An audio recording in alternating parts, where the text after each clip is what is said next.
Assalamualaikum warahmatullahi wabarakatuh. Kali ini, Bang Bet akan menceritakan sebuah sejarah kelam pemerintahan Indonesia tentang sebuah partai komunis dan akan menjabarkan secara singkat tentang adanya sebuah gerakan yang dinamakan G30 SPKI hingga penumpasannya di seluruh Indonesia. Gerakan 30 September atau sering disebut dengan G30 SPKI adalah sebuah peristiwa sejarah Indonesia yang kelam di tahun 1965 yang terjadi selewat malam pada tanggal 30 September sampai tanggal 1 Oktober. Peristiwa berdarah ini memakan korban 6 jenderal dan 1 orang perwira atas militer Indonesia. PKI adalah partai komunis terbesar di dunia di luar Tiongkok dan Uni Soviet. Di tahun 65, anggotanya mencapai lebih dari 20 juta orang, yang artinya 1/5 dari keseluruhan penduduk Indonesia waktu itu. Untuk lebih jelasnya, simak video ini dan selamat datang di channel Bang Bet Illustration.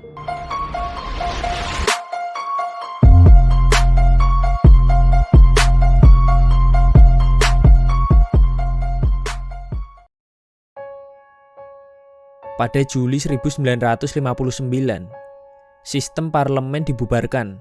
Kemudian Presiden Soekarno menggantinya dengan sistem demokrasi terpimpin. Dalam pelaksanaannya, Presiden mengangkat para jenderal ke posisi yang penting.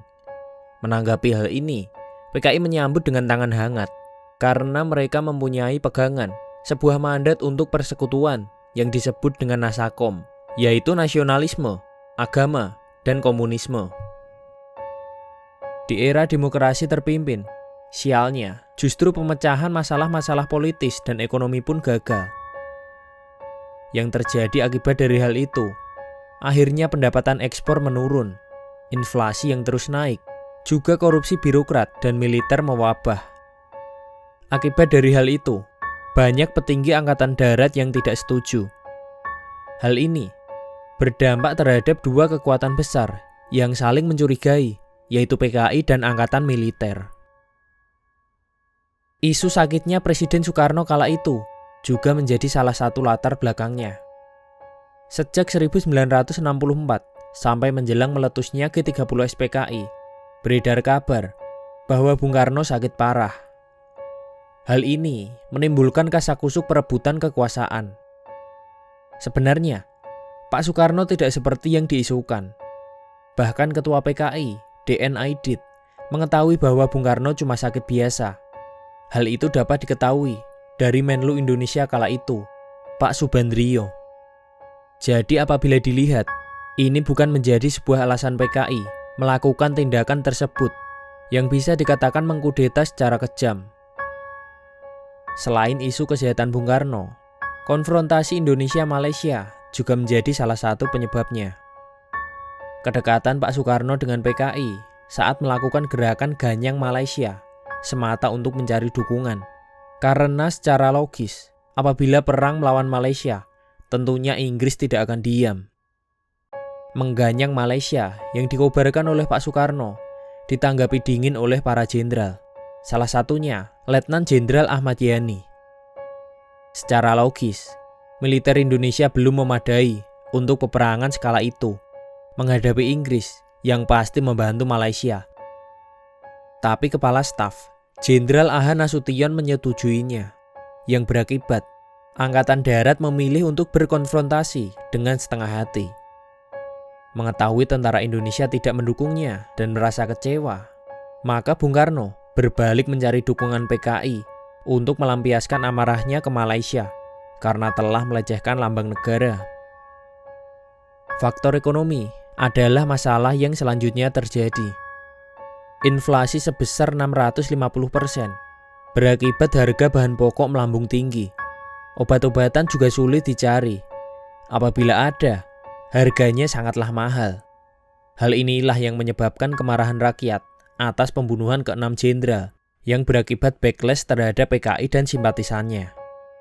Pada saat yang genting ini, di bulan September 1965, muncul juga sebuah isu tentang adanya Dewan Jenderal yang akan menggulingkan Presiden Soekarno karena tidak puas dengan keputusannya.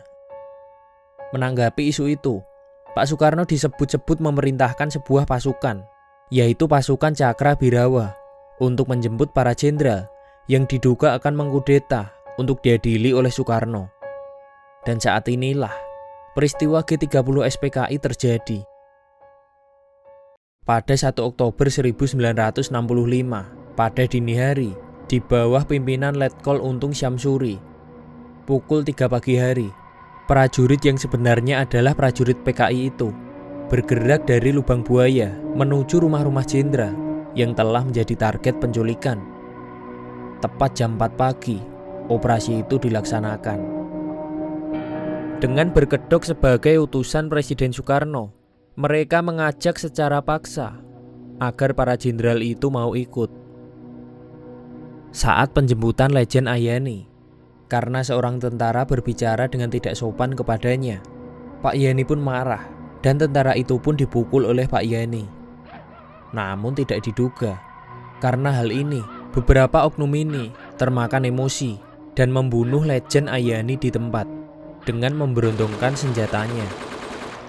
Namun ternyata hal serupa juga terjadi kepada Panjaitan dan juga Haryono.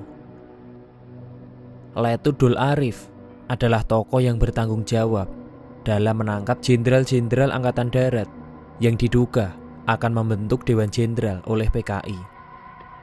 Sebenarnya tidak ada perintah untuk membunuh, tetapi komandan pelaksana memerintahkan dengan berkata, "Tangkap hidup atau mati," yang menyebabkan semuanya menjadi kacau. Malam itu, sungguh malam yang tragis, dah tertembak. Sebelum melompat pagar, Pak Nasution sempat memandangi wajah anaknya yang tewas dipelukan sang ibu.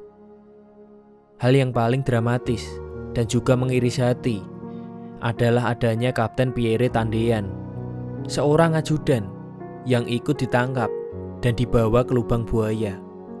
Padahal seharusnya ia ada di Semarang untuk menghadiri ulang tahun ibunya dan memastikan hubungan dengan kekasihnya.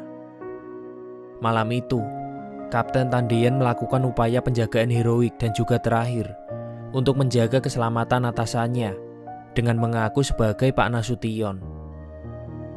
Karena prajurit yang dikomandani Dul Arif tidak mengenali Pak Nasution, maka hanya dengan pengakuan itu mereka langsung percaya. Dan akibatnya, ia juga ikut dibawa ke Lubang Buaya. Penculikan, penyiksaan, dan pembunuhan itu juga terjadi kepada para jenderal lainnya, yaitu Letnan Jenderal Haryono, Letnan Jenderal Suprapto, Mayor Jenderal Panjaitan, Mayor Jenderal Sutoyo, dan Letnan Jenderal S. Parman, serta Aida Karel Sasuitubun.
Menurut kesaksiannya, setelah dibangunkan oleh anggota Cakrabirawa yang ada pita putihnya, beliau segera dibawa ke markas dan disuruh untuk membuat peta yang akan menunjukkan lokasi lubang buaya, serta ditugaskan untuk menjadi guide dalam pencarian lokasi sumur penguburan para jenderal.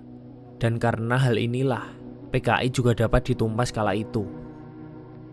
Pak Sarwo Edi dengan semboyan mengambil ikan dengan tidak mengeruhkan airnya, memimpin penumpasan PKI di Jawa Tengah dengan nama Operasi Merapi, yang dimulai pada tanggal 1 Desember 1965. Dan sebagai pelaksana ditunjuk Mayor INF C.I. Santoso. Dalam hal ini, para pemuda juga dilatih untuk turut serta. Di dalam operasinya, Sarwo Edi tidak serta-merta membabi buta menumpas para anggota PKI, namun dilakukan dengan menyadarkan masyarakat. Misalnya, saat di Boyolali, ia mengadakan rapat umum. Rapat ini guna untuk mengumpulkan kekuatan. Beliau mempunyai cara tersendiri dalam hal menyadarkan banyak orang. Di atas podium, beliau bertanya, "Siapa yang bersedia lehernya dipotong dan dibayar 1.000 rupiah?" teriak Sarwo. Massa pun terdiam. 10.000 rupiah, massa masih diam. 100.000, 1 juta, 10 juta, lanjut Sarwo pada massa yang juga masih terdiam. "Jika dibayar 10 juta saja kalian tidak mau dipotong lehernya, jangan berikan leher kalian secara gratis kepada PKI. Kalian lawan PKI. Jika kalian takut, ABRI ada di belakang kalian. Jika kalian merasa tidak mampu, ABRI bersedia melatih," kata Sarwo disambut sorak-sorai massa. Sejak rapat umum itu, ribuan pemuda Boyolali dilatih RPKD untuk melawan dan menumpas PKI dengan rasa kecintaannya terhadap NKRI.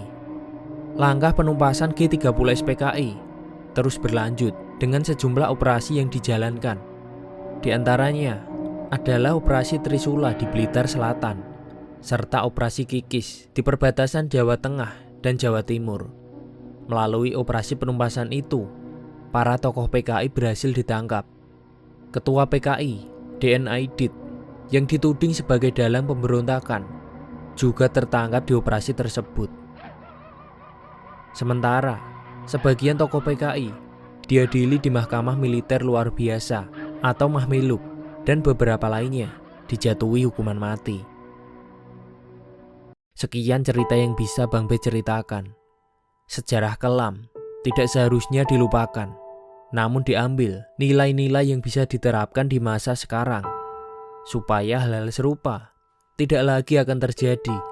Ingat juga pesan Bung Karno, yaitu jas merah, jangan sekali-kali melupakan sejarah. Sekian, dan maaf bila ada salah kata atau salah informasi. Mari kita berdiskusi di kolom komentar. Wassalamualaikum warahmatullahi wabarakatuh.